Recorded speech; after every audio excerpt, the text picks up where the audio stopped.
Yani oylamalar yarın yapılacak tüzük değişikliği konusunda. Sadece maddeler üzerinde görüşmeler yapılacak. Şimdi sen mi açıklayacaksın Selçuk? Selçuk maddeler açıklayarak gidecek.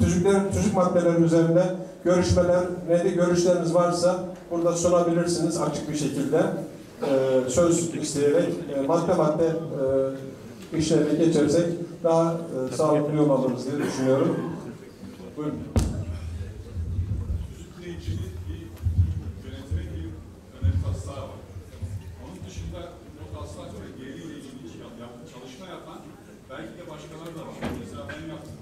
Ama doğru. Ümit Bey bir güzel bir hatırlatma yaptı. Biz gündem maddesi geldikçe gündemle ilgili önerge varsa salondan almam gerekiyor. Eğer böyle bir önergeniz varsa tüzük değişikliği konusunda onu da verebilirsiniz ama oynaması yarın olacak. Bunu yarın da verebilirsiniz. Şey değil. önerge şeklinde değil. Akışın düzgün olması için o çalışmayı yapanların bir arada olmasını ben önereceğim. Burada zaten Selçuk ekibin içinde o yönlendirecek. Yani önerge olarak ben sunamıyorum. Tüzüklerin madde mesela atıyorum 30 madde 25 madde varsa onu 15'in üzerinde ben çalıştım. Hayır, önergeyi siz getirin. Yani burada önerge şeklinde hazırlamadım. O yüzden. Hayır, madde geldikçe şey yapın. Eksik kalan maddeniz varsa o yüzden akışı bakıp gitmekten daha iyidir. O çalışmayı yapanlar aynı masada olsunlar diye öneriyorum. bir komisyon mu vardı ayrıca? Hayır, komisyon Bireysel olarak mı? bireysel veya başka komisyon varsa sorun. Ben çalışma yürüttüm. Ama başka yapanlar da varsa bir arada olalım diyor. Sayın Başkan. Komisyon kurmayalım. Uygulayacağımız yöntemde mutabık kalırsa. Çünkü anladığım kadarıyla 5'i 15 litre 1 saat 45 dakika. Yani tüzükle ilgili olarak buradaki hazırlığın mümkün olduğu kadar çok hazırlanması, daha doğrusu bilgi sahibi olması açısından bir usul uygulayacağımız yöntemi belirlersek iyi olacak. Benim sanıyorum tek tek madde gitmekten ziyade herkesin yeterince çalıştığını düşünmüyorum. Ancak çalışmış olan ve tüzük konusunda, söz söyleme konusunda kendini yetkin hisseden arkadaşların burada görüşlerini ifade etmeleri varsa eleştirileri veyahut da doğru buldukları şeyleri yine 5'er dakikalık veya 10 dakikalık 5 dakikalık madde etmeyelim. Süre içerisinde şey yapması tüzük komisyonuna da yardımcı olacaktır diye düşünüyorum. Tüzük konusunda çalışma yapmış arkadaşların ve görüşü oluşmuş arkadaşların bugün burada görüşlerini ifade etmeleri çok daha doğru olur. Yoksa tek tek maddeye girersek birinci madde, ikinci madde ve üçüncü madde geldiği zaman saat 7'yi bulur. Bütün üzerinde gelen arkadaşların bir fikir sahibi olması da mümkün değil. Ben şahsen yani tüzük konusu oylanmadan önce bugünkü platformda biliyorsunuz bir önergeleri, bu önergeyi çektik. Bu platformda bize katılan delegeleri değişik illerden gelmiş olan dernek üyelerimizin, delegelerimizin bir fikir sahibi olacağı bir tartışma platformu şeklinde değerlendirirsek, değişik görüşleri burada dile getirirsek hem tüzük komisyonunun hem diğer arkadaşların daha çok bilgi sahibi olacağını inanıyorum. Burada tüzük konusunda görüş sahibi olan çalışmış arkadaşların tüzükle ilgili görüşlerini paylaşırsak daha verimli bir çalışma yapmış oluruz. Bugünkü böyle bir yayın fırtınası şeklinde bir değerlendirmiş oluruz. Herkesin de bilgisini paylaşmış oluruz diye düşünüyorum. Şimdi şöyle yapabiliriz. En pratik yönüyle. Şimdi bakın bir saniye. Bakın genel kurulu Başkanlar Kurulu'na sunulmuş bir tüzük taslağı var. Bu taslak üzerinden. Şimdi Selçuk madde değişikliğiyle beraber okusun. Konu hakkında fikri olan varsa söz istesin. Eğer bu bittikten sonra bakın siz böyle çalışma yapanlar varsa kendi çalıştığı konu içinde kendi çalıştığı konular varsa o geldiğinde o konudaki fikrini söylesin. Eğer Selçuk'un açıkladığı maddeler dışında ekstra bir konumuz varsa da onu da ayrıca gündeme getirin. Hepsi üzerinde müzakereyi tamamlayalım. Şöyle yapabiliriz. istiyorum ama Başkanlar Kurulu'na iletilen tüzük bizlere de başkanımız tarafından iletilmiş. Biz de tüzük üzerinde bir çalışma yaptık. Mesela Samsun Çerkesler'e olarak başkanımız tekrar iletmiştik. Öyle değil mi başkanım? Doğru. Bu metnin içerisinde onlar var mı? Ya da ayrıca mı irdelenecek? Var mı? Müzakereye başlayabilirsek anlatacağım, o konuda bilgi vereceğim. O zaman bahsettiğiniz şekilde Selçuk Bey siz madde başlayın. Maddeler okundukça madde üzerinde görüşü olan varsa alalım. Hepsi bittikten sonra da ben bu konuda çalışmıştım ama benim konum gündeme getirilmedi. Şu maddede de böyle bir şey istiyorum diyen varsa onu da ekstra alalım. Buyurun Selçuk Bey. Teşekkür ederim. Sanırım sesim geliyordur. Ben biraz tüzük çalışmalarının nasıl başladığından bahsetmek istiyorum. Çünkü geri çekilip ondan sonra usulen reddedilen önergede şöyle bir ifade vardı. Yeterince istişare edilmedi, görüşleri açılmadı. Ve üzülerek söylemek istiyorum ki bazı dernek başkanlarımızın da bunun altında imzası olduğunu gördüm. Şimdi bu tüzük çalışmaları Sayın Yıldız Şekerci döneminde kamuoyuna açık bir duyuruyla başladı. Herkesten, bu konuyla ilgili fikri olan, değerli olan herkesten görüşler toplandı. Daha sonra teşekkür eden tüzük komisyonu bir çalışma yaptı ama pandeminin araya girmesi, başka problemler bu tüzük değişikliği gerçekleştirilemedi. Biz de göreve geldikten sonra sıfırdan başlamak yerine bu çalışmaları devam ettirelim. Yeni oluşturacağımız bir komisyonla taslak haline getirelim. Başkanlarımıza sunalım. Bölgelerde edebildiğimiz kadar istişare edelim. Ve sonbaharda da bir tüzük genel kurulu yapalım istedik. Tüzük genel kurulunu sonbaharda yapacağımızı ilkbaharda 3. ayda ya da 4. ayda deklare etmiştik. Daha sonra taslağı hazırladıktan sonra Eylül ayında biz başkanlarımızla paylaştık. 10 Eylül'de yüz yüze başkanlar kurulu toplantısı yaptık. Orada tüzük taslağının sunumunu yaptık. Birkaç öneri geldi başkanlardan. Üzerinde oy birliği olan önerileri taslağımıza aldık. Ve şuna karar verdik. 1 Ekim 2022 tarihine kadar tüm derneklerimiz kendi üyeleriyle veya delegeleriyle istişare ederek önerilerini bize göndersin. Rahşan Hanım'ın da belirttiği öneriler 14 Ekim 2022 tarihinde geldi. Son 2 öneri. 14 Ekim 2022 gecesi biz bir toplantı yaptık. Tüzük komisyonu olarak geçtiğimiz çarşamba bir daha toplantı yapmak zorunda kaldık. Dolayısıyla taslak da bu şekilde oluştu ama dediğim gibi biz hem paylaştık hem sunumunu yaptık Başkanlar Kurulu'nda. Bunun dışında Doğu Akdeniz Bölge Toplantısı'nda anlatıldı, Karadeniz'de anlatıldı. Ankara Derneği'nin delege toplantısında, üye toplantısında ben anlattım ve oradaki bütün önerileri de not ettik. Onun dışında da derneklerimizden gelen öneriler istişare edildi komisyonda, yönetim kuruluyla paylaşıldı ve genel kurulun huzuruna da bu taslağı getirmiş bulunuyoruz.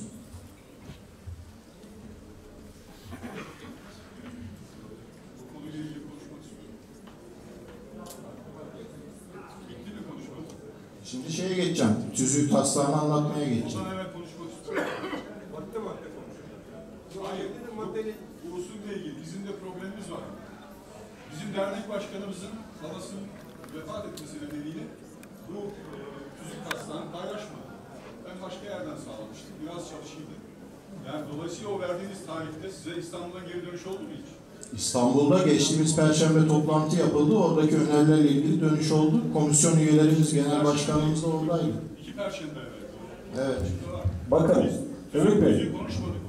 Bakın Ümit Bey, bu derneklere gönderildi anladığım kadarıyla. Dernekler de geri dönüş yaptılar.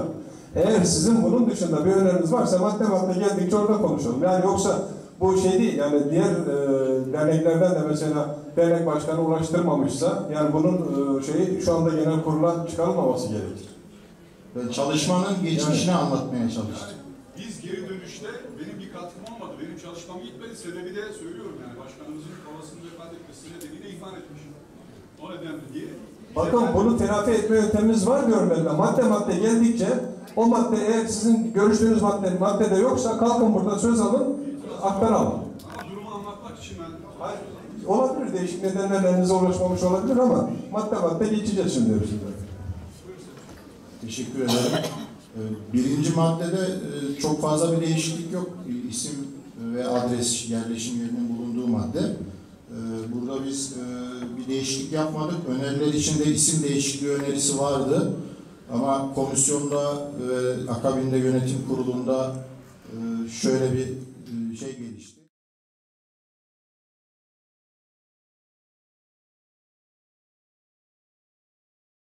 Önergelerden sonra değişiklik yaptık dediğim gibi Perşembe gecesi. Ama bakın uyanmış o. Yani sizin hazırda açıkladığınız bir şey var. Bunun üzerinde onu buraya sunuma getirin. Eğer ekstra bir talebiniz varsa siz de ona önerge olarak. Bu önerge zaten Bakın, önerilen. kamuoyuna açıkladığınız bir değişiklik içeren bir tüzük çalışmanız var. Herkese hazırda sunduğunuz. Yani bütün Türkiye'ye deklare ettiniz. Ben diyorum ki buraya açın bunu. Şimdi diyor ki Selçuk Bey, onun üzerinde de biz değişiklik yaptık diyor. Buyurun. Önerileri değerlendirdikten sonra Şimdi kamuoyuna daha evvel açıklananlar, üzerinde değişiklik yapılanlar nihayetinde asıl olan divanınıza teslim edilen önerge odur şu. O da dün Ben akşam onu izah edeyim. Dün akşam Eski hali yeni hali yok. Başkanım çok özür dilerim. İzah edeyim. Kamuoyuna açıklanan tüzük taslağı üzerine o kamuoyundan gelen teklifler tüzüğe işlenerek son hale getirildi. Bugünkü önerge o. Yani kamuoyuna açıklanmamış, duyurulmamış bir metin değil. web sitesinde kamuoyuna duyurulan mevcut tüzük ve taslak tüzük Şu olmak anda da üzere var. 2 tane link. şu anda da link olarak Ben de diyorum ki o şu anda var olanı buraya açalım. O işte. Eski halini yeni halini görelim. Onu diyorum. Burada eski hali gözükmüyor. Üzerinde değişiklik yapıldı. Eski hali kalmadı. Gelen öneriler içine eklenerek son hali verildi. Yani şunu göremiyor musunuz? Bakın teknik olarak.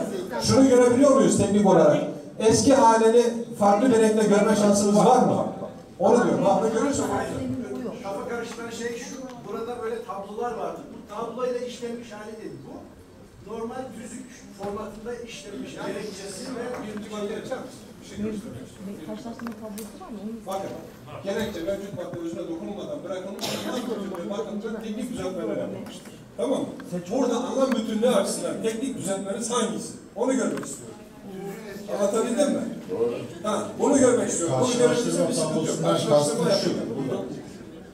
Burada bak bu paylaştığımız karşılaştırmalı tablo derneklerden gelen öneriler üzerinde bunun üzerinde değişiklik yaptığımız için buradaki taslak sunulan taslak değil. Şu madde net.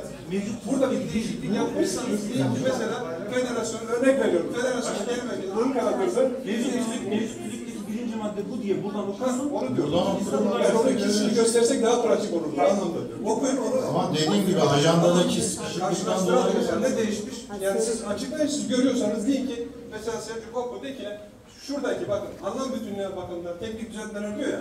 Burada anlam bütünlüğü açısından şu cümleyi düzelttik diyeceksiniz. Ama bazıları çıktı, bazılarının harf değişiklikleri bile var yani. Ya bunu önemli teker değil. teker. Fark değişikliği zaten mevcut tüzükleri okuyacak mı? Mevcut tüzüğü tüzüğü okuyacağım. oku, yeni önerini oku. Açıklamadan sonra okuyacaktım da tamam. Mevcut tüzüğün birinci maddesi taslak ekranda mevcut tüzüğün birinci maddesi kuruluş amaçları benzer olan ve kurucular maddesinde adı geçen dernekler amaçlarını gerçekleştirmek üzere üye sıfatıyla bir araya gelerek Kafkas Dernekleri Federasyonu adıyla bir dernekler federasyonu kurmuşlardır. Federasyonun genel merkezi Ankara'dır. Federasyonun merkezinin bir başka kente nakli genel kurulun 2/3 çoğunluğunun kararıyla, adres değişikliği ise yönetim kurulu kararıyla mümkündür. Federasyonun kısaltılmış adı KAFFET'tir. Tüzük maddelerinde geçen federasyon sözcüğü Kafkas Dernekleri Federasyonu yerine kullanılmıştır. Bizim buradaki değişikliğimiz birkaç kelimenin veya cümlenin yerinin değiştirilmesi şeklinde oldu. Ama hangi kelimeler, hangi cümleler? Bana göre teknik olarak bunu gösterebilmeniz gerekiyor. Onu diyorum. Yani daha açık olur. Neden? Genel kurulun kafasında soru işareti kalmaması aslında. Siz biliyorsunuz zaten değişenleri ya. Okuyun deyin ki mesela şu cümle yoktu getirdik veya şu cümle şuradaydı buradan aldık buraya getirdik diyebiliyorsanız bir sıkıntı yok. Demek istediğim bu. Teknik olarak. Yürürlükte olan istiyorsunuz değil mi? Şu an Yürürlükteki ne görelim, bunların getirdiği değişikliği de görelim. Yani ikisinin arasındaki farkı görelim. Mukayese yapalım geçelim. Anladığım kadarıyla Selçuk şunu yayınladıktan sonra bir takım öneriler geldi. Bir takım tekrar değişiklik yaptınız. Son hale Bunu okurken siz bakıyorsanız kalkın gösterin. Deyin ki ama mesela şuraya bu İngiliz formatta elinizde son Taslak kısmı o formatta yok. Çünkü Perşembe gecesi son halini verdik. Şimdi tabii şöyle bir eksiklik oldu. Ben tüzüklerin bütün madde çalıştım. Ama Üzerinde kırmızı bir şey yaptım. işareti Şimdi dolayısıyla benim bütün yaptığım çalışmaları neresi geçersiz, benim de bunu takip etme şansım kalmadı. Yani pozitif bir katkı sunmak istiyordum. Şimdi neyi değiştiğini takip etme şansım yok. Ben şunun üzerinde çalıştım, bunu baz aldım. Dolayısıyla bunun hepsi çöpe gitti. Biliyorsun ama yani böyle. Hayır, Yok, özür dilerim. hepsi çöpe Hiçbir şey çöpe gitmedi. Çok küçük değişiklikler yapıldı. Elimizdeki metin geçerli aslında. O önerilerden sonra yapılan değişiklikleri anlatacağım ben. Tüzük değişikliğinde çok tüzük değişikliklerini tartıştık. Her seferinde bazen kısmen madde, kısmen şey. Hepsinde de aynen başkanın dediği gibi eski metin bu, yeni metin bu. Yani İnsanlar gördükleri zaman aradaki farkı şey yapıyorlar. Şimdi ne kadar anlatsanız da zaten yeni metne geçince eski metni unutacaklar. Görmeden ikisinin bir şey arasındaki söyleyeceğim. farkı Şu nasıl Barko görsel vizyonda, olarak yok canım altyapıda sıkıntı değil de bu Barko vizyonda ben bile bildiğim halde şu 5. sıradan bile şu şekilde okuyamıyorum Tabii zaten. bir de o var. Karşılaştırmalı tablo çok küçük yazılmak zorunda kaldı. Biz kendi bilgisayarlarımızda bile çok zor okuyoruz. Karşılaştırma tablo dediğiniz koca bir metin, upuzun 2 tane hem mevcudu hem şey. Yani şu arada siz şu mesafeden bile karşılaştırma tabloyu şuraya verseniz anlama, elinizde basılı olmasa anlama şansınız yok. Okuyamazsınız. Eski hali yok. Bir onu açıp Bakın salon okusun demiyorum, lütfen yanlış anlaşılmasın. Konuya vakıf olan arkadaşımız Selçuk mesela birinci maddede şu kelime değişti desin veya şu cümle değişti. Yani anlam değiştiren yerler varsa bunları açıklasın gitsin. Bu kadar, başka bir şey değil mi? Sayın Başkan, şimdi orta yaklaştırınca biz burada çok acayip bir ses dinliyoruz. Çok patlıyor ses. Ben böyle yapıp tutmayayım. Evet ya.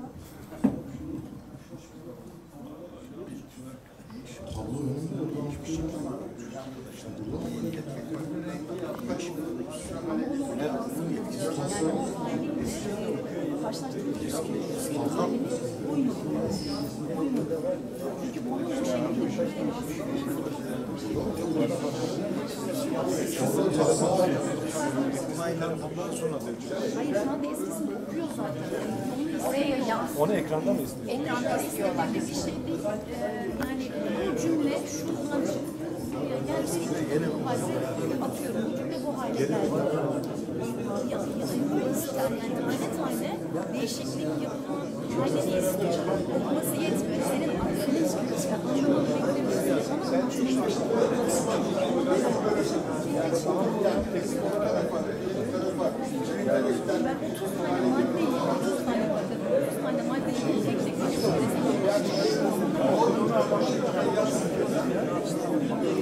yani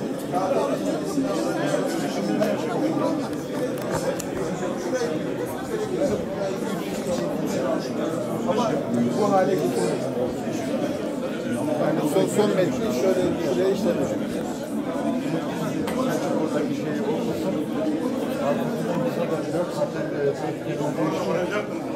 Bu 4 kelime orada çıkartıldı. Abi bunu okursan burada değişikliği göremiyorum. Ben diyorum ki değişiklik. Bunu okuyorsun. Tamam. Peki ne? Şuradaki farkımız bu değil. Birinci maddeyi eskisinde oku. Okudum. Orada şöyle diyor mesela, amaçları benzer diye yazıyor. Sen orada 4 kelime çıkarmışsın. O 4 kelime bu maddenin anlamını, amacını değiştirebiliyor. O 4 kelime de söylediğin zaman bir şey değiştirmeye gerek yok. Diyeceksin ki birinci madde şu, yenisi de bu. Çıkarın şu 4 madde. Hayır, şu 4 kelime. Tamam. Çıkarttığın 4 kelimeyi de söyle. Sorun çözülür.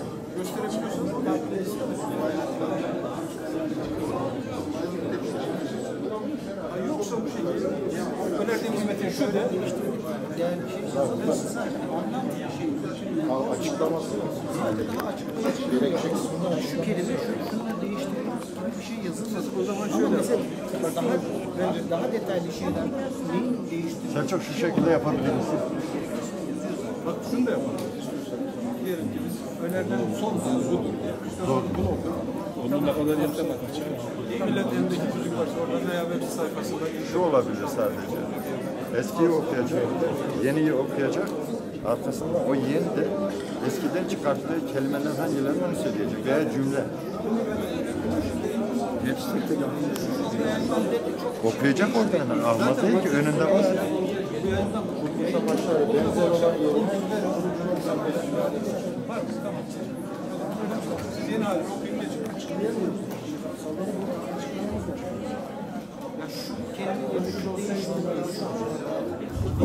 Evet, kıymetli hazırım. Şimdi tüzük değişikliği konusunda komisyonun önce ARPEM'den daha sonra dernek başkanlarından gelen talepler doğrultusunda yapılan değişikliklerle tüzüğün son halini taslak halini okuyacaklar madde madde ve linkte de olduğu söylendi. Eski yeni karşılaştırma yaptık, biz yapacağız. Yani o hangi şeyler değişiyorsa bu gece değerlendirelim. Zaten bugün bir oylama yok tüzük üzerinde. Değerlendirme yarın yapılacak. Tüzük değişikliği için de 3'te 2 çoğunluk gerekiyor. Yani tüzük değişikliği yapılması için. Hazırın 3'te 2'sinin çoğunluğu gerekiyor. Bugün madde madde şimdi Selçuk Bey'le yaptığı değişiklikleri okuyarak geçecek. Madde üzerinde görüşleriniz varsa her madde okuduktan sonra bildirirseniz seviniriz. Buyurun Selçuk Bey. Evet, biraz önce değişiklik yapılan maddeleri okuyup geçecek Selçuk şu anda. Biraz önce mevcut tüzükteki 1. maddeyi okumuştum. Oradaki değişikliğimiz mevcut tüzükte kuruluş amaçları benzer olan ve kurucular maddesinde adı geçen dernekler ifadesi vardı. Ve biz kurucular maddesinde adı geçen dernekler diye başladık. Zaten kurucular maddesindeki dernekler kurdu bu federasyonu. Amacı benzer yerine onu çıkarmış olduk 4 kelimeyi.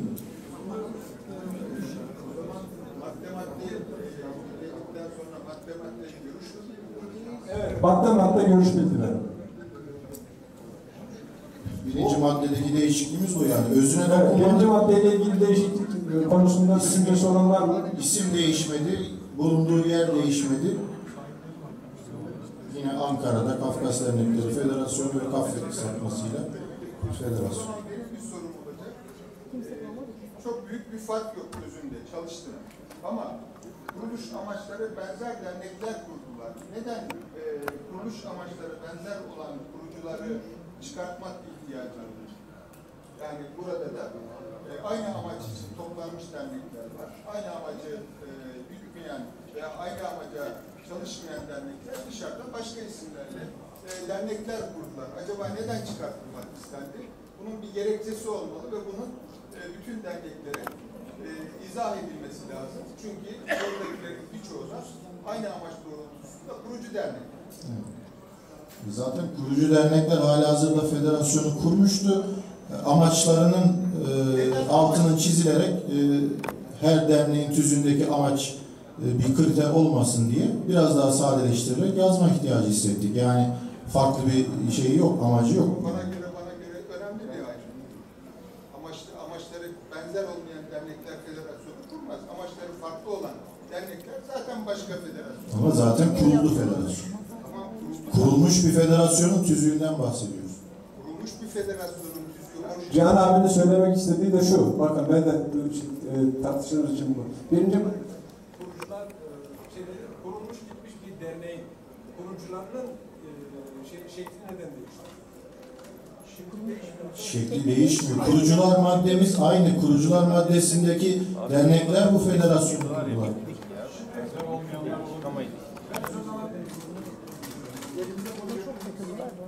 Şimdi burada aslında Cihan abinin söylediğiyle madde arasında bir fark yok. Yani biraz şey yapıyoruz, incelik sık dokuyoruz ama şöyle, yani kurucular aynı amaçla zaten bir araya gelip kurmuşlar bu derneği. Yani federasyonu kurmuşlar. Dolayısıyla yeni kurulacak olsaydı hani amaçları farklı olanlar da mı acaba işin içerisine alınacak denilebilirdi ama federasyonumuz artık kurulmuş ve kuranların hepsi aynı amaç için bir araya gelmişler. Dolayısıyla hani yeni bir kurucunun girme ihtimali yok. Kurucu değişmez zaten. Yani aynı amaçla kurmuşlar ve şu anda federasyonu bir başka dernek kurucu olarak yer alma imkanı ve ihtimali yok. Peki Bunu kabul ediyorum ama yani amaç üye olabilir kendisi mi? olursa ne fark ediyor? Amaç kendisi olursa ne eksiliyor? Yani burada şu eksiliyor. Hani kuruluş amacı aynı olanlar maksadı sanki kurucuların bazıları kuruluş amacı aynı olmayanmış gibi bir mana içeriyor. Dolayısıyla biz kurucularımızı zaten aynı manada, aynı kurucular aynı maksatla bir araya gelip derleyip kurmuş olanlar diye niteliyoruz. O zaman bu konuyu amaçlar konusunda mutabık olmayan delegeler olduğunu not ederekten, varsa başka şeyler not ederekten geçelim. Ya da yeni şey yapılabilir. Madde oynar. Zaten madde oynuyor. Pardon, bir de şekil olaraktan tüzük değişikliklerinde arkadaşlar şöyle olur. Bazen bir harf, bazen birinci maddede olduğu gibi bir kelime dahil olmak üzere çok hassas bazı delegelerin hassasiyeti olabilir. Dolayısıyla bu gibi tartışmaların sonucunda bir redaksiyon komitesi olur. Redaksiyon komitesi normalde bütün bunları not alır.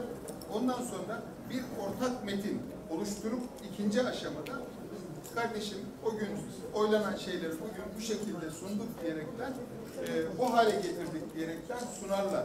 Yani bunu bu şekilde alıyor muyuz, almıyor muyuz oylaması yapılan çalışmaya da yazık olur.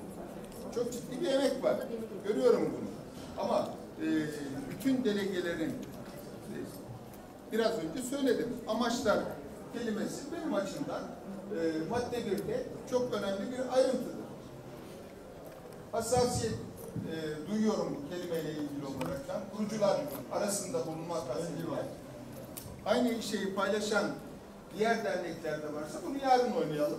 Evet. Ama oyladıktan sonra da bunları lütfen not alalım ve bunun sonucunda ben biteceğine inanmıyorum. Ama bir redaksiyon sürecinden geçmesi gerekiyor. Bugün oylanmayacak. Şu anda hayır, sadece oylanmayacağını biliyorum.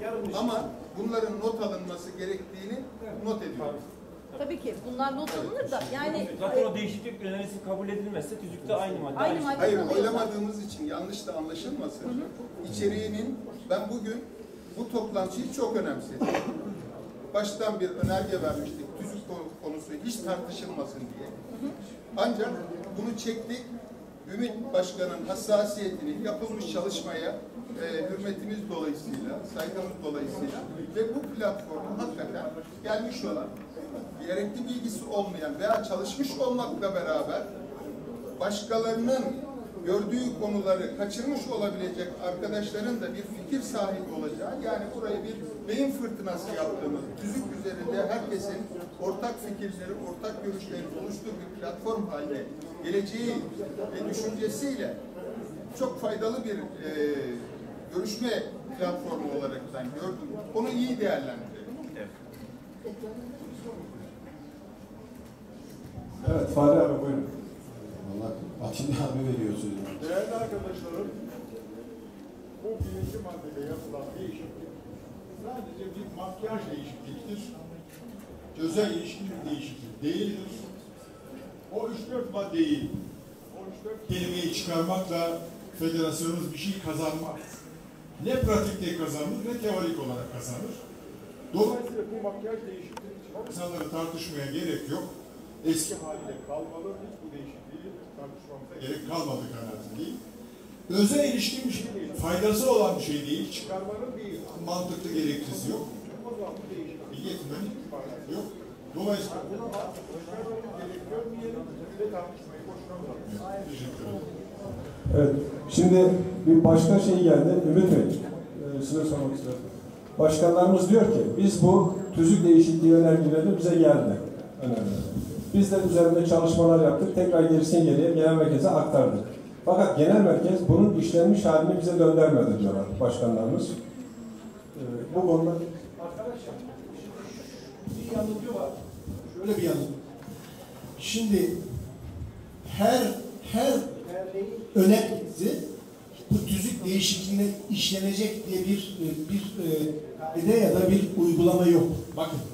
Şimdi biz niye komisyonu kurduk? Şimdi bu tüzük tadil komisyonu önergeleri alıyor, çalışıyor ve oraya bir vizyon koyuyor. Tamam mı? Sonra o vizyonu biz derneklere tekrar dönüyoruz. Diyoruz ki bu vizyonla birlikte şu ortaya çıktı, son önergelerimizi verin. Şimdi bu gelenler illa oraya işlenerek gelir diye bir kaide yok. Nihayetinde bir Baştan işlemeyecektiniz. Başta işlemeyecektiniz. Çalışma grubu.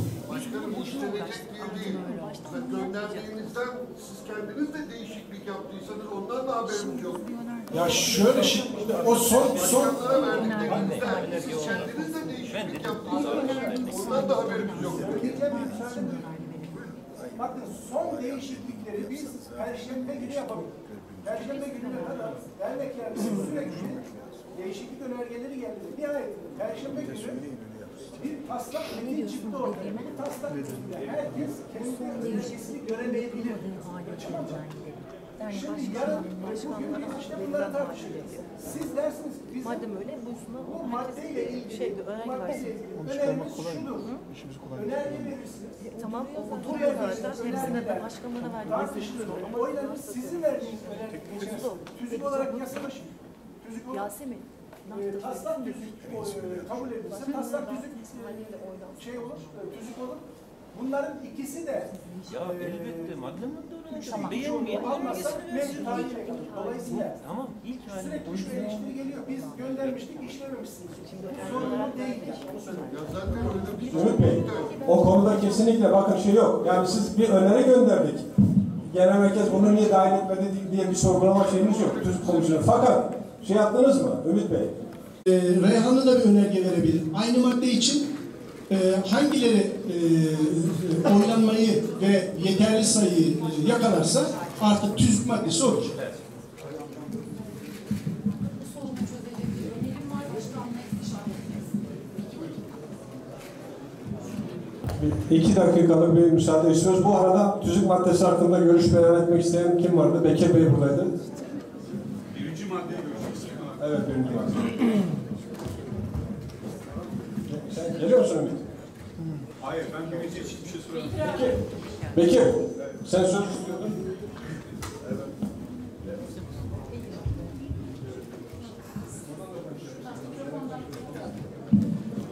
Selçuk Başkan, bu birinci maddeyle ilgili ben bir soru sormak istiyorum.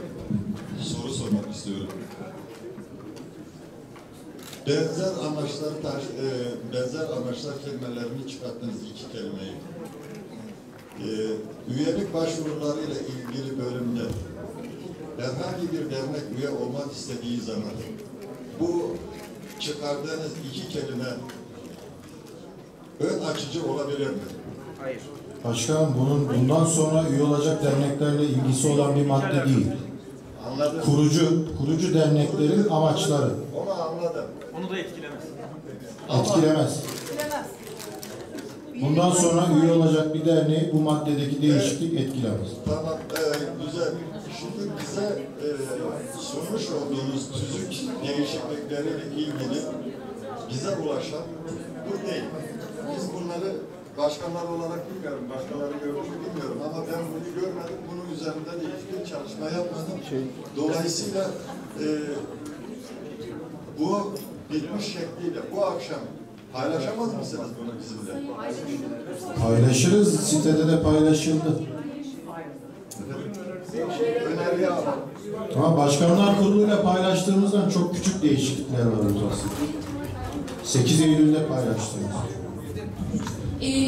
Değerli başkanlar, Sayın Hazirun, şöyle bir önerimiz var. Bize Perşembe akşamına kadar derneklerimizden, yönetimlerden öneri. Biz de bunu TÜZK Komisyonu'nun değerlendirmesine sunduk ve dün akşam tamamlandı son hali. Biz orada bu sürecin olabildiğince katılımcı olmasını istedik. Birine kadar süre verdik ama bu Perşembeye kadar sürünce yetiştiremedik. Şimdi söyledim, Bekir Başkanımın da, Bekir Sağım Başkanımın da söylediği, Cihan Bey'in de söylediği, ben sizin daha önce ilan ettiğiniz tüzüğe çalıştım dediler. Biz bu haliyle derneklerden gelen önerileri eklediğimiz tüzük önerisini önermiştik. Bu önerimizi geri çekeceğiz. sizlerin çalıştığı ve tüm derneklere ilk sunulan taslağımızı önleyeceğiz bunun yerine. Böylece bu tartışmalara da bir gerek kalmayacak. Ama bakarsanız aslında daha pratik olur. Bu çalışmadan sonra şu önerilerde geldiğinde onlar da önerge olarak bilgi olarak verirsen daha tamamlayıcı olur. Çünkü şimdi bir değişti deyince ben hakikaten 2 gün çalıştım. Madde çalıştım. Döndüm çalıştım. Şimdi ben neresindeyim bu tüzüğün net söyleyeceğim bilemiyorum. Amacımız uzlaşı. Biz dernekler tekrar önerge versin diye son ana kadar çalıştık. Ama bu dediğiniz, söylediğiniz gibi gelen önergeleri dernekler burada da verebilirler. Maddeler tek tek oylanırken biz herkesin gördüğü tüzüğü önerip diğer önergemizi geri çekeceğiz uygun görürseniz. Eğer Peki şöyle bir şey yapabilir misiniz? Ben sizden bir şey rica edeyim. Bu mevcut tüzüğün üstünde sizin önerilerinizi farklı bir renkle bir yazıp başkan bir şey söyleyebilir miyim? Var zaten. Hayır, sizin genel öneriler mi dahil edin? Başkan mümkün değil o. Çünkü bazı metinler o kadar farklı. Tamamen baştan Mesela eski metin bu kadar. O zaman bu şeyi geri mi çekiyorsunuz? Bu öneri. Yenisini yer. Başkan bir saniye. Buyurun. Şimdi bu madde illa bu olacak diye dolmuş bir hali yok mu? Buna ekleme yapacağız, çıkarma yapacağız. Hangisini getirirsen getirir. Yani bu tartışma bence bir anlamı yok yani. Sonuçta biraz sonra ben bir kelime söyleyeceğim, eklenecek veya çıkartılacak. Daha düzgün gelecek. Dolayısıyla bu bir iş, illa bunu oynayacağız diye bir durum yok. Bunun son hali şimdi vereceğiz zaten. Dolayısıyla bunun üzerinden gidelim. Önceki duruyor zaten. Ama şeyi yapalım. Mevcut yürürlükte olan maddeyle alt alta verilmiş. Aslı neydi? Şu andaki halde biz de öneriyoruz. Zaten tartışmaya açık. Görüşün alakası yok. Hangisinin daha sağlıklı olur? Evet. 50 tane çeşit çıkacak. Yani aynı noktaya geldik. Aynı şeyleri söylüyorsun. Şimdi şu anda bunu bu şekilde geçmemizin sebebi şu. Burada gördüğünüz bütün değişikliklerin istediği taslar. İşlenmiş hali. Ama bu tablo şeklindeki şeye dönüştürülmedi. Şimdi diyoruz ki madem biz daha evvel tablo şeklinde dönüştürülmüş ve elimizde bulunan üzerinden çalışalım. Buna ilave olarak önerge veren 2-3 tane dernek var. O dernekler buna önerge olarak versinler. Bu karşılaştırmalı tabloyu da buraya yansıtalım. Çünkü öbür türlü anlaşılmıyor. Doğru mu? Doğru. Aynen öyle. Bu şekilde yapalım.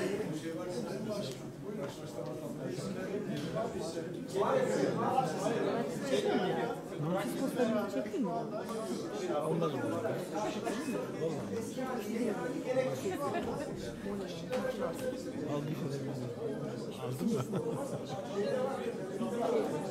Yok şey yaptım da.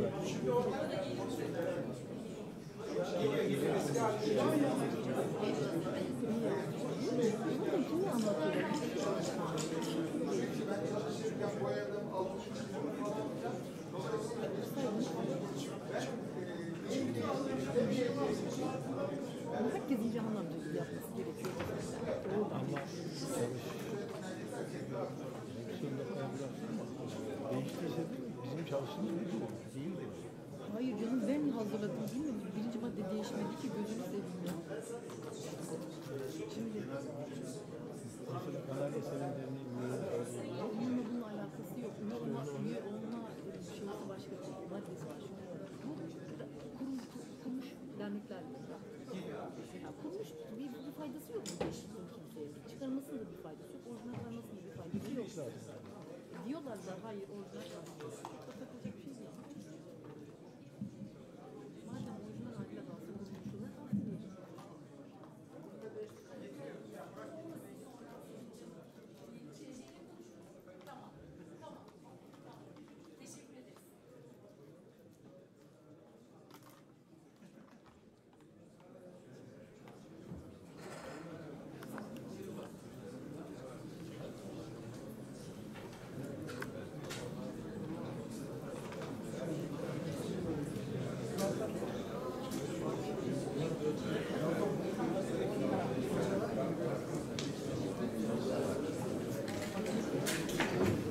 Şimdi mevcut yönetim tarafından taslağın size sunulan, yani biz en son hali buydu diye gönderilen metin geliyor.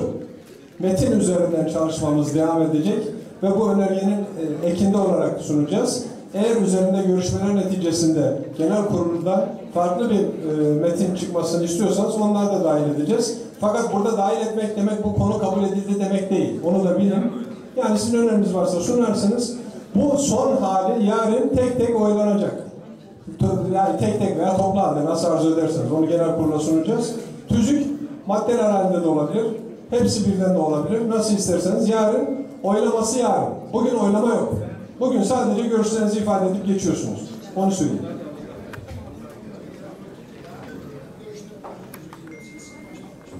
Bu arada merak edenler açısından söylemek istiyorum. Genel kurulumuz bugün 185 delegeyle açıldı.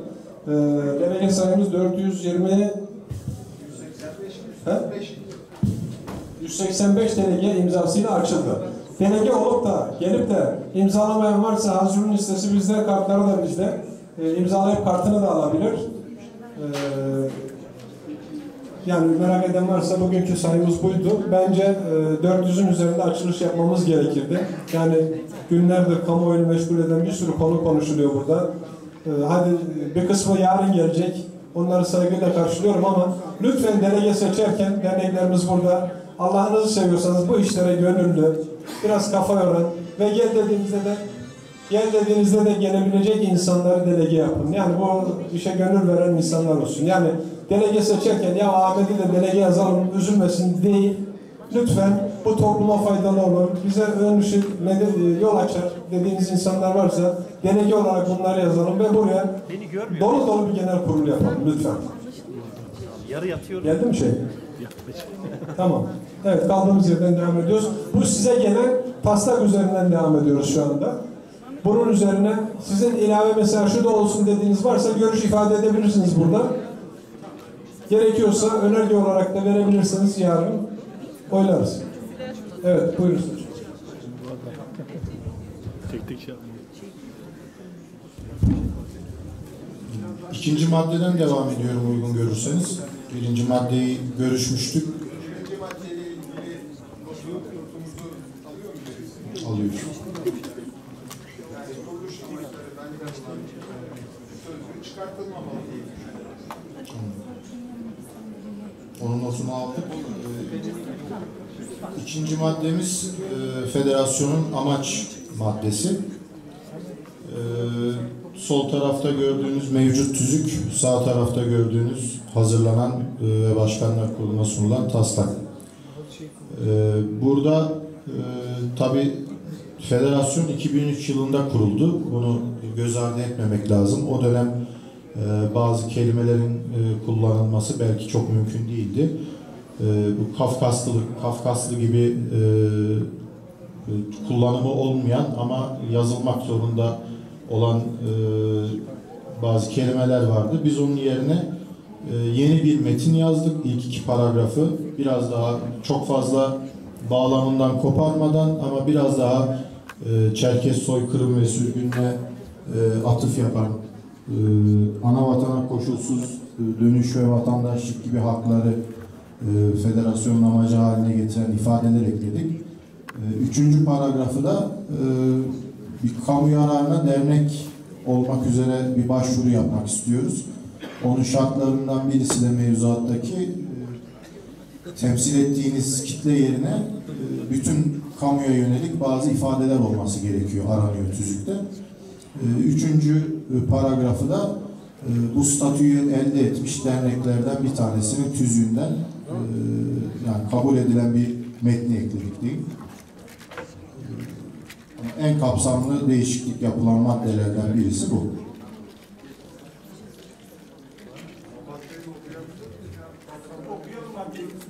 Tamam. Yeni halini okuyorum.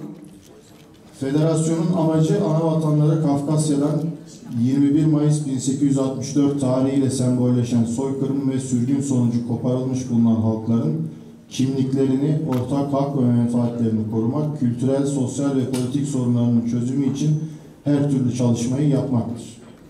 Federasyon özellikle ana dilinin öğrenilmesini, korunmasını, yaygınlaşmasını ve yaşatılmasını, 21 Mayıs 1864 Çerkez soykırım ve sürgününün tüm dünyaya tanıtılmasını ve tanınmasını, soykırım ve sürgün nedeniyle oluşan hak kayıplarının telafi edilmesini ve bu kapsamda anavatana koşulsuz dönüş ve vatandaşlık gibi hakların alınmasını, anavatan ve diğer diaspora ile ekonomi, kültür ve eğitim başta olmak üzere diğer her alanda sürdürülebilir ilişkilerin kurulmasını, güçlendirilmesini ve korunmasını amaçlar.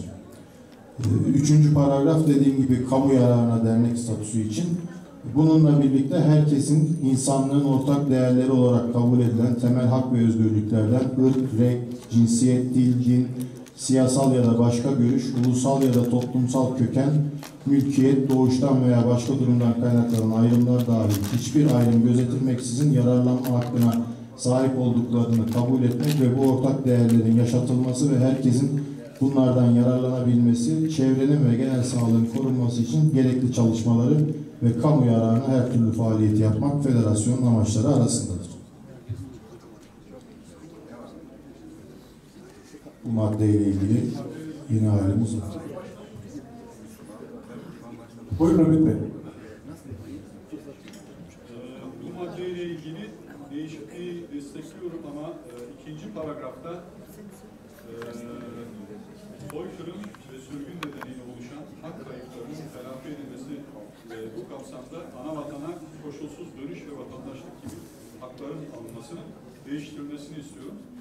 Sebebi şu, yani o değişikliği okuyayım da mı şey yapayım size? Anavatan faaliyetlerini anavatanda yaşayan soydaşlarımız hak ve menfaatlerini gözetmeye özen yerine ikinciyi okuyorum. Soykırım ve sürgün nedeniyle hak kayıplarının telafi edilmesini ve bu kapsamda kendisini nüfus kütüğüyle anavatanla ilişkilendirenlerin anavatana koşulsuz dönüş ve vatandaşlık haklarının alınmasını şeklinde değiştirmesini öneriyorum. Sebebi hatırlarsanız Adem Bogus ve diğer birkaç kişinin Moskova'ya geri dönüşle ilgili diasporadaki insanların Çerkez ve Rus ve vatandaşı sayılması veya sayılmaması ile ilgili soruya verdikleri cevap çok çelişkili cevaplar. Burada nüfus kütüğüyle bir biçimde ilişkilendirilirse o soruları veyahut da onların cevaplarını büyük bir ihtimalle boşa çıkarır şeklinde düşündüğüm için bu değişikliği öneriyorum. Yine bir cümle daha eklenmesini istiyorum. Bu cümle benim cümlem, yani sizin taslağınızda yok. Buradaki amaçlara uygun olarak bu cümlenin de eklenmesini istiyorum. Federasyon kararlarını oluştururken ve faaliyet programlarındaki öncelikleri belirlerken çoğulcu ve katılımcı niteliği ile üye derneklerin görüşlerini alır, üye derneklerin tüzüğe uygun önerilerini değerlendirmeye özen gösterir. Benim madde 2 ile ilgili hem değişiklik ve hem önerim eklenmesini önerdiğim bunlar.